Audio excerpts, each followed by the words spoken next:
Congratulations on this series. It was truly captivating to follow. Thank you.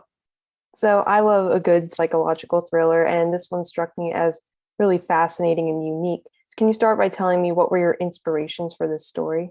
Well, I think it all comes down to the premise. I was looking for a situation that could lead us down some really dark, twisty paths. And this idea that Sophie's brain has essentially been rebooted by this injury, it's really a terrible thing to happen. But in some ways, it's also this gift. It's a second chance for her to right all her wrongs or evolve into another person.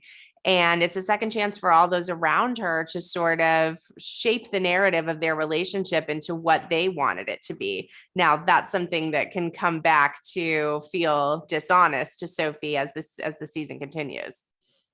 And it's easy to see how the series title reflects Sophie's accident involving water, but can you explain the more figurative meaning behind the name Surface? Well, I think there's two sides to everybody. There's this image that we project to the world, this very curated,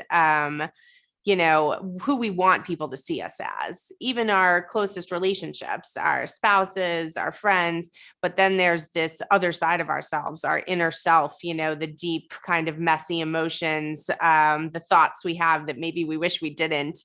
And those two sides of someone, that dichotomy, I think Sophie at the beginning of the series, she really only has access to the first one. And the question of how she's going to find out who she really was, that's what drives her through the season. Yeah, and I was impressed by how much the show leaves you guessing until the end. As a writer, how do you go about creating and sustaining that air of suspense? Well, television is a team sport, and I could never do it without my incredible team of writers behind me. Um, but I think we knew who Sophie really was at the core, and it's almost about backtracking from that. How can we give ourselves enough runway so that the story that's presented in the beginning, it feels maybe familiar? We see a loving marriage, we see a best friend.